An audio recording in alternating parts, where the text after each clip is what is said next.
So, gusto ko pong basahin yung isang quotation sa inyo. Ito po ang sinasabi. Watch your thoughts, they become your words.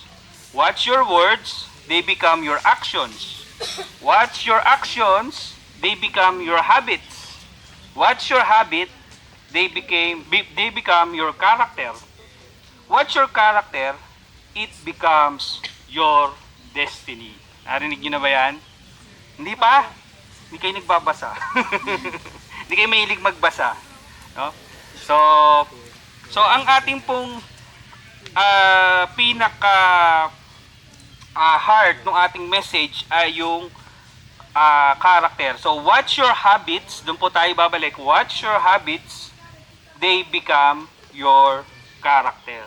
So mga kapatid, ang ating pong mensahe sa umagang ito ay may pinamagatang the character of generosity. No? The character of generosity. So sundan niyo po ako, meron po tayo dyan, tulad po ng sinabi ko na dyan po sa likod, yung ating outline. So tayo muna po ay sumandaling manalangin. Aming Diyos, aming Amang makapangyarihan sa lahat, maraming salamat po sa buhay at kalakasan, sa panibagong araw na ibinigay niyo sa amin. Salamat po Ama sa biyaya ng buhay, sa kalakasan, sa lahat po ng pagpapalang patuloy niyong ibinibigay sa amin, Panginoon. Maraming salamat. Salamat po, Panginoon, sa pagkakataong ito na kami ay naririto sa lugaring ito. Maging maayos po ang lahat at anuman po, Panginoon, ang mga kaguluhan sa kapaligiran, Panginoon, ay makita namin, Panginoon, ang mensahe niyo para sa amin sa umagang ito. Ito pong aming panalangin sa pangalan ng inyong anak na si Jesus. Amen. Okay. So, the title of our message, brothers and sisters, is the character of generosity. The character of generosity. So, ang sabi po, no one is born generous. Naniniwala ba kayo doon? Wala daw pinanganak na likas na mapagbigay. Meron ba ditong galanteng pinanganak na galante? Meron? Diba, ano ang karakter ng bata? Pag bata, ano ang karakter niya? Madamot. Hindi mo kailangang turuan ng bata na maging madamot. Na wag mong papamigay, hindi. Gusto niya lahat akin to, no? So, lahat po ay pinanganak na maramot, no? At walang pinanganak na generous, no? Ang sabi po, it is a skill we need to learn so that it becomes a habit, no? So, wala pong pinanganak na sadyang mapagbigay, no? At ang atin pong pag-aaral ngayon umagang ito ay paano ba tayo magiging generous, no? Paano tayo, ano yung mga pwede nating gawin o ano yung magiging habits natin na magiging character natin para tayo ay maging mapagbigay. No, why is being generous important? Bakit ba importante? No? Tingin nyo ba kung lahat tayo ay madamot dito, makakarating tayo sa lugar na to? Hindi. Tingin nyo ba kung lahat dito madamot, may magluluto doon? May magdadala ng pagkain? Di ba? Wala. No? So, napakaganda po na makita natin na sa simpleng mga bagay na ito ay nagiging mapagbigay tayo, no? At yun po ang dapat isang katangian natin bilang mga mananampalataya. So, number one, character of generosity, no? Generosity makes us more like God, no? Generosity makes us more like God. Yung pagiging mapagbigay natin ay ito yung lalong kilala sa atin na tayo ay anak ng Diyos, na tayo ay kawangis ng Diyos. Amen? No? So, mga kapatid, ang sabi po doon sa Psalm 37 verse 21, the wicked borrowed and never repay. Oh, may nakaka-relate ba dito? The wicked borrow and never repay, but the godly are generous givers. No, kaya kung sino yung may utang dito, magbayad kayo kasi sabi wicked daw. No? Wicked, masama yung hindi nagbabayad ng utang. No? No, but the godly, sabi, the godly are generous givers. 'Di ba? No? Kaya hindi po maganda tayo na pag tayo nang hiram, bibabalik natin. No, kahit ano 'yan. No, we must when we borrow, we must repay. No, kasi wicked daw, no? So, mga kapatid, alam niyo ba na sa Biblia, no? Pansinin niyo 'to, no? May konting Bible study tayo. Sabi, sa Biblia po, yung maniwala, yung believe, sinabi po ng 272 times, no? The word pray, yung manalangin ka, tumawag kayo sa Diyos, 371 times. No? The word love, no, yung umibig ka, ibigin mo yung kapwa mo, is 714 times. Ang dami, no? But the word give, hulaan nyo kung ilan. The word give, ilan beses sinabi sa Biblia? 2,162 times. Imagine, no? 2,162 times sinabi the word give, no? So brothers and sisters, God wants us to become more generous, to become more like Him, no? Kaya nga mga kapatid, ang atin pong Diyos ay nagbigay ng ano? Binigay niya yung kanyang precious son. No? Meron pa bang higit na mahalaga sa kanya kung hindi ang kanyang bugtungan ng anak ibinigay? So yung pagiging mapagbigay natin ay nagiging kawangis natin ang Diyos. Amen? So pangalawa, generosity is a cure for selfishness. Sino yung mga makasarili dito? Walang aamin? Ha? Walang aaming di makasarili? Amen. Kanina lang, nag-uunahan kayo sa bacon eh. Hindi nyo inintindi yung iba kung may matitira pa eh. Tapos walang makasarili. Lahat tayo dito makasarili mga kapatid. No? Lahat tayo dito ay iniintindi muna natin na, na makakain. No, iniintindi nyo ba sila Brother Dondon kung may matitira sa kanilang itlog o bacon? Ha? Nauna na sila. Pero mga kapatid, no, yung pagiging mapagbigay natin, no, ay nagtuturo sa atin na tayo ay huwag maging makasarili, no? Generosity is a cure for selfishness, no? Ang sabi dun sa Pilipos 2 verse 4, pag malasakitan ninyo ang kapakanan ng iba at hindi lamang ang inyong sarili. No? Pag malasakitan nyo ang kapakanan ng iba at hindi lamang ang inyong sarili. Mga kapatid, nakikita natin ang mundo ngayon. No? We are focused on so much materialism. Diba? Ang laging nakikita natin is yung sarili natin. No? Basta ako, okay lang ako, wala akong inaagrabyado, ako maayos ang buhay ko. No? May nakakain kami, may nagagawa kami. No? Laging sinasabi na ako. No? Puro sarili ang nakikita mga kapatid. Pero ang gusto po ng Diyos ay makita natin yung ating sarili na tayo ay nakapagbibigay. No? The only way to overcome selfishness, no, is for us to give. Imagine niyo mga kapatid, ang mundo kung lahat ay hindi makasarili. No? Meron bang magugutom? Tingin nyo, may magugutom ba sa mundo? No? Kung ang mga nakaupo sa posisyon ay hindi makasarili, maghihirap ba ang mga bansa? Diba? Kung ang mga nasa kapangyarihan ay hindi makasarili, mga kapatid, wala pong injustice.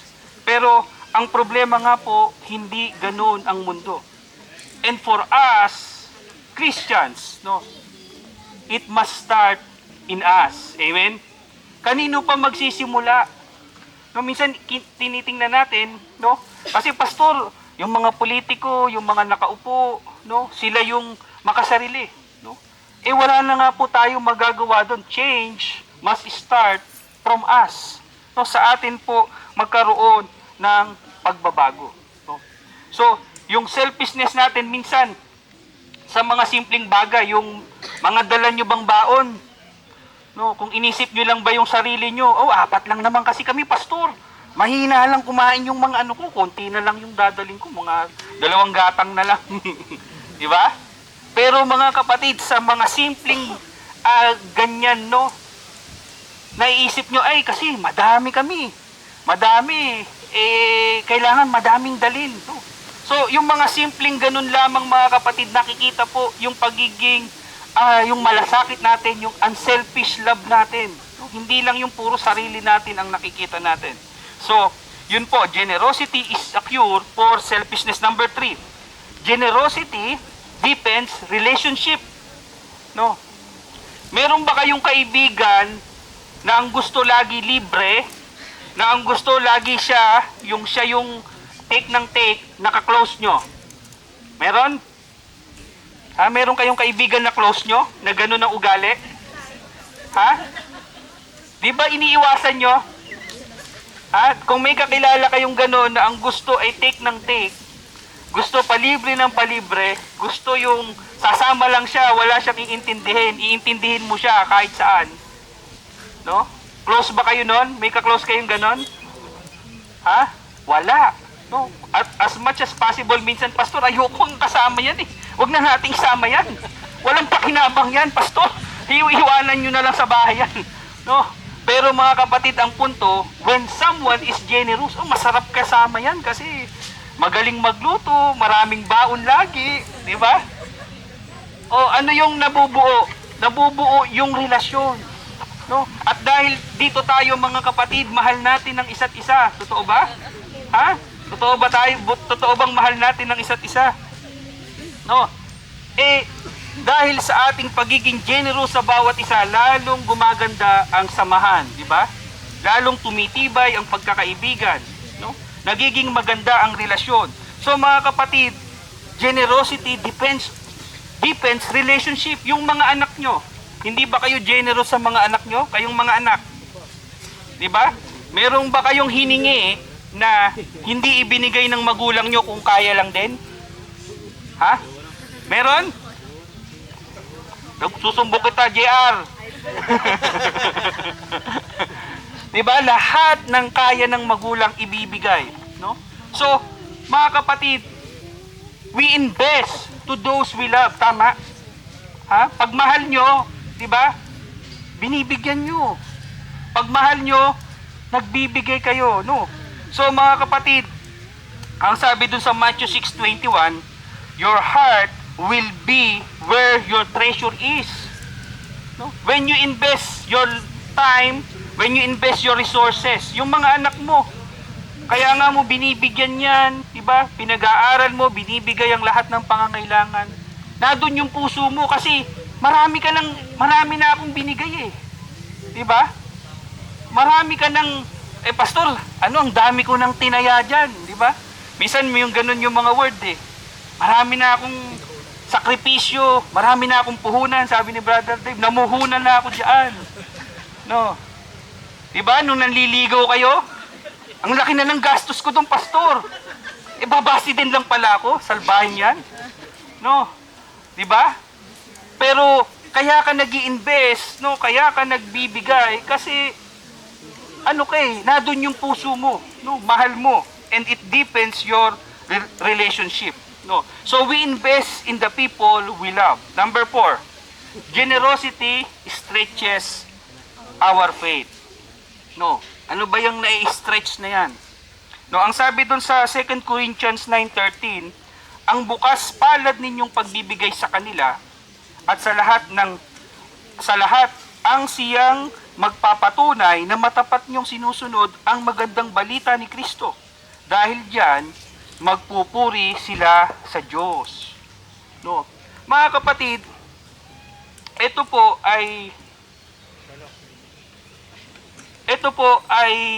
laging napapag-usapan, no, pagdating sa mga usaping church at sa usaping pera. No? Sabi po, ang bukas palad niyong pagbibigay. Ang sinasabi po dito, if we study this context, ito po ay sinasabi ni Apostol Pablo sa iglesia ng taga-Korinto, no? At ang iglesia ng taga-Korinto po ay kilala sa kanilang pagbibigay, no? At alam niyo po, brothers and sisters, faith is like a muscle. Alam niyo ba 'yon? No, yung pananampalataya natin ay parang mga muscle, no? Kaya nga ang sabi ni Apostol Pablo, work out. No, kaya nga tayo mga kapatid, hindi tayo naniniwala na kaya nating yung kaligtasan ay paggawa lamang ng mabuti.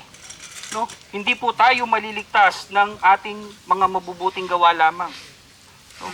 But ang sabi po ng Biblia, no, faith is like a muscle, kaya work out.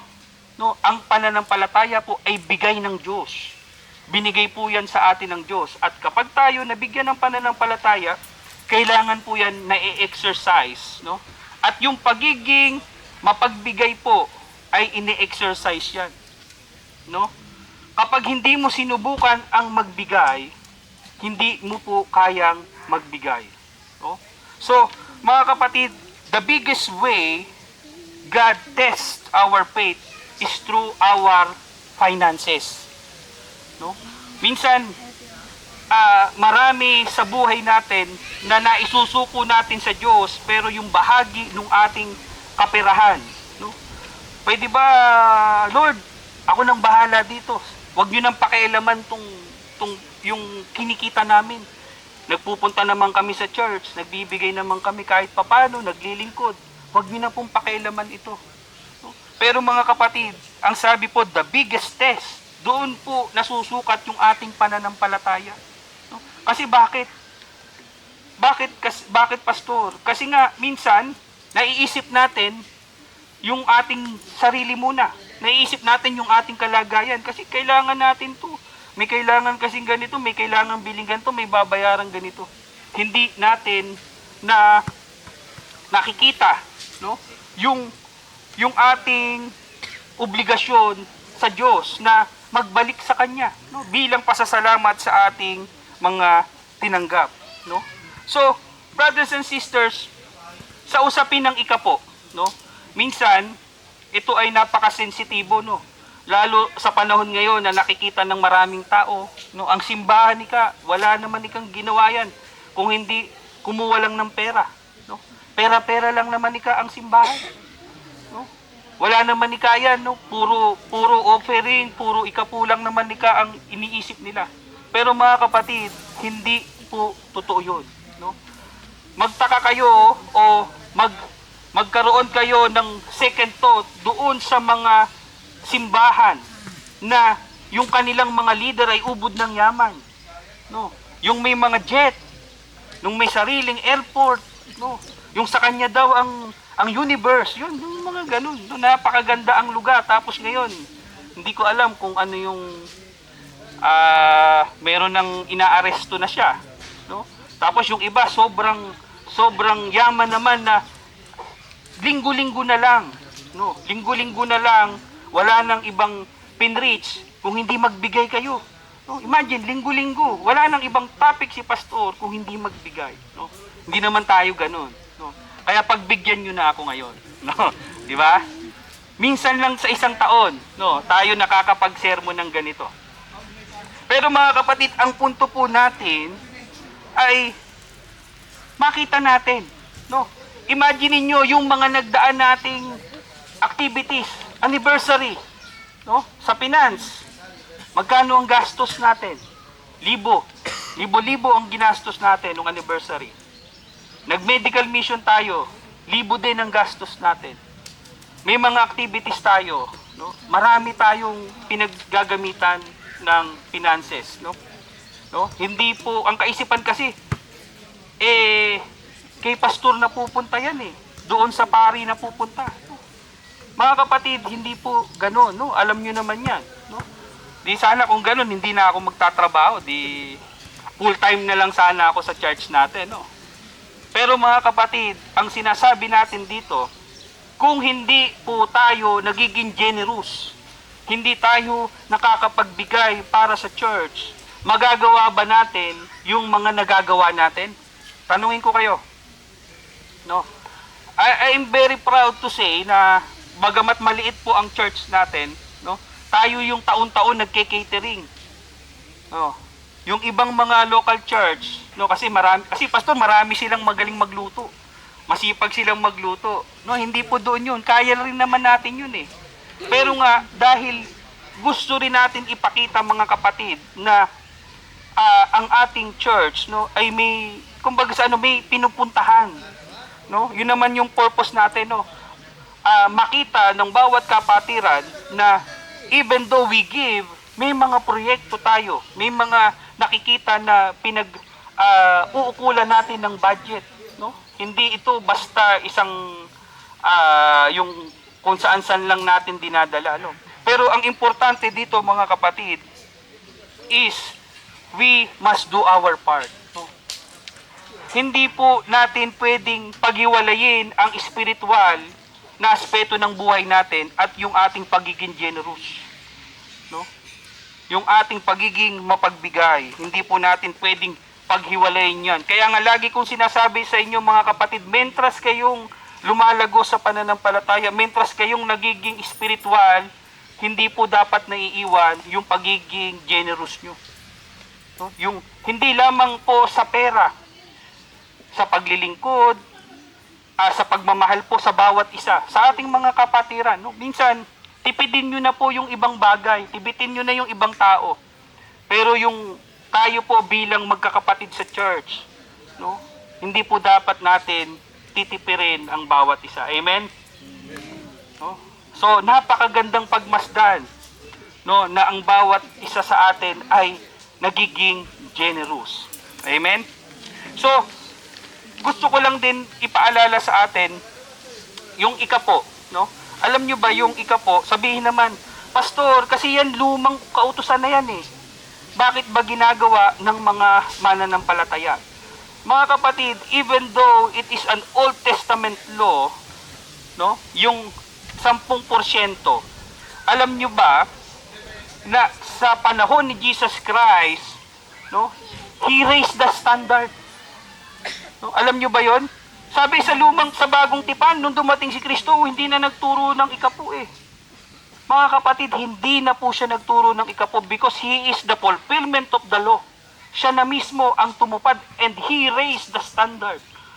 Ano po ang sabi doon sa Luke 21 verses 1 to 4? Naaalala nyo yung kwento nung naghandog na babaeng byuda doon sa templo?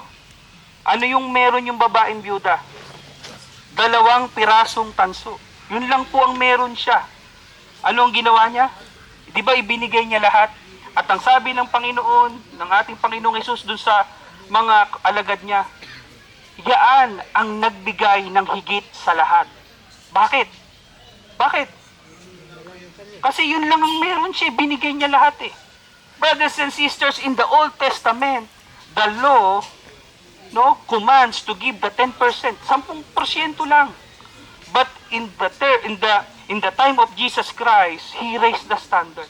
Alam niyo po ba yung mga unang mga mananampalatayano nagbebenta ng kanilang mga property just to support yung ministry ng ating Panginoon. No? So, ano yung punto natin dito mga kapatid? The tithes is only a minimum. Minimum lang yan mga kapatid. No, ang nakakalungkot nga marami sa atin, no, na sumusunod pero hindi natin totally sinusunod. Kunwari nagta-tithes tayo pero hindi po natin masasabing yun ay tithes kung hindi ikasampung bahagi. No, lahat po ng binibigay natin, kung hindi po yun ikasampung bahagi ng ating income, yun po ay offering lamang. No, kahit isobre pa, kahit binibigyan pa kayo ni Sis Ludi, nung sobre, nilalagay nyo dyan, at hindi yan ikasampung bahagi, yan po ay offering pa rin. Hindi po yan tithes. No, nasa tithes envelope lang. No? So, mga kapatid, it is a test. No, ano ang sabi nung Bible reading natin kanina? Subukin. No, subukin nyo ang Panginoon kung hindi ibuhos. No? So, Pastor, bakit natin kailangan pag-aralan yan? No, mga kapatid, hindi po natin pwedeng ihiwalay ang ating finances when we talk about faith in God. No? Hand in hand po yan. At madalas, maraming aspeto sa ating buhay na susubok ang ating pananampalataya pag tayo ay nagigipit na. Totoo? No? Kaya ang mga kapatid, kung gusto po natin na huwag tayong dumaras ng kagipitan sa ating mga buhay, unahin po natin ang Panginoon. Amen? No? At ang hindi pa sumusubok mga kapatid, subukin nyo. No? Minsan, bakit may mga preachers na hindi sila bold? No? Ayaw nilang mag-preach. No, ang daddy, sigurado, experience ng daddy yan sa Pilipinas. Yung mga pastors, nag-iimbita pa yan ng ibang pastor para mag-sermon ng tithes. Yung mismong pastor doon, ayaw niyang magse-sermon ng tithes and offering doon sa iglesia niya. Bakit? Kasi minsan mga kapatid, nakakalungkot man, maging kaming mga pastor, hindi sumusunod doon sa pag-iikapo. No? But I'm telling you, brothers and sisters, no, since na ako ay naging pastor ng ating church, no, saksi ang mga finance diyan. No, nasan yung asawa ko? Baka nagsasalita ako dito, hindi naman pala sinusunod ng asawa ko yung kasi siya nagko-control no. Pero it's been my experience mga kapatid, no. Subukin, no. At for the past 4 years na ako ang administrative pastor ng ating church mga kapatid, no, naging truthful at very loyal po ako pagdating po sa ating finances na yan.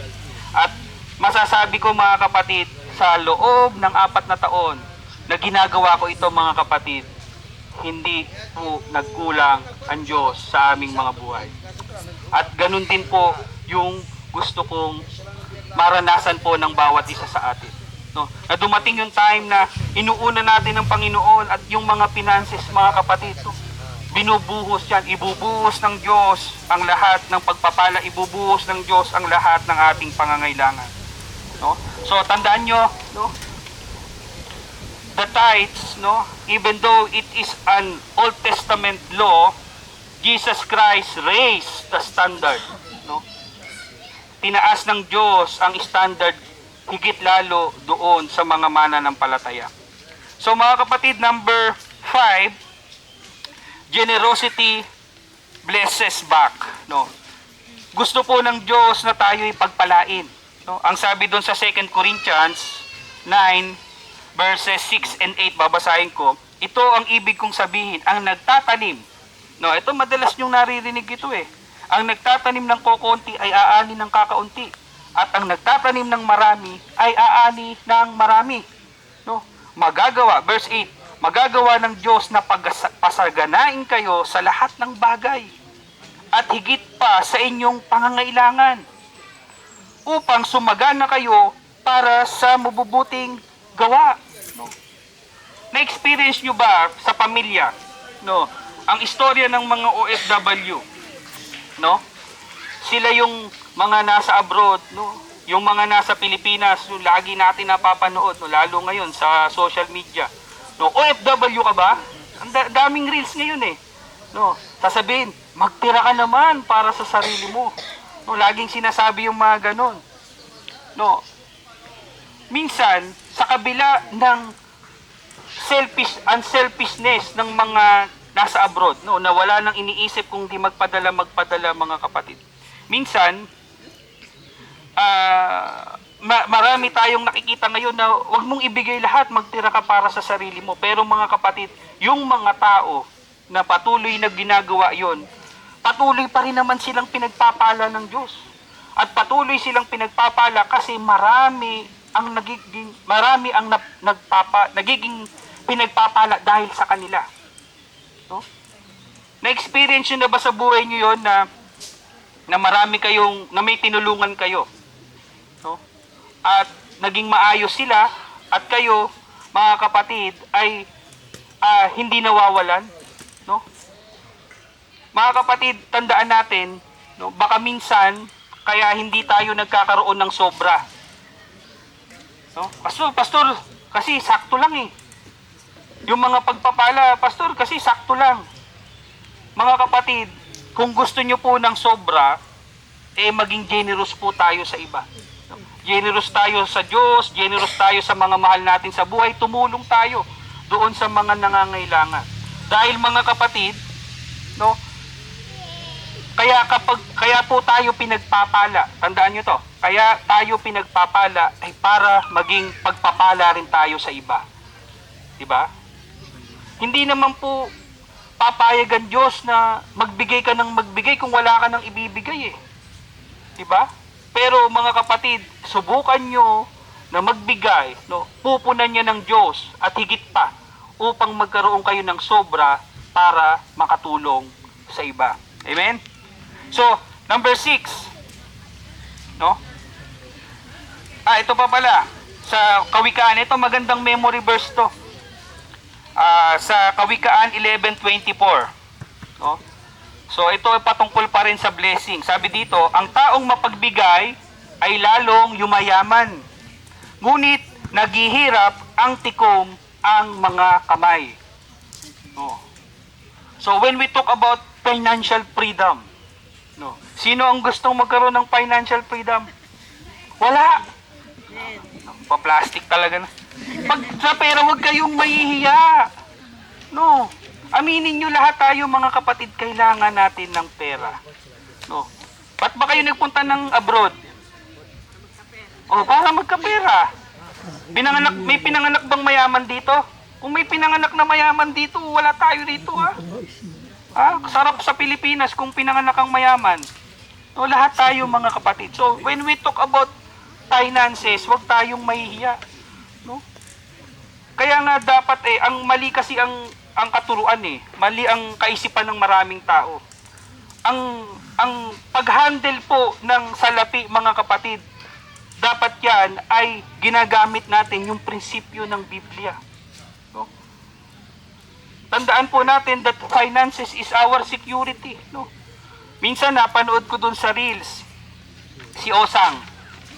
No? Kilala niyo si Osang? Boys, Osang. Rosana Roses. Galing ni Father Jeremy. Di ba? Garbo ba sa No. Ang sabi ni Osang, no, sabi niya, in-interview siya, hindi ko malaman, basta in-interview siya sabi niya, pag wala kang pera, S-word, sinabi niya. No. S ka, sabi niya. Pag wala kang pera, S ka. Kahit yung mga kamag-anak mo, S ka sa kanila. Sabi niya, totoo yun mga kapatid. No?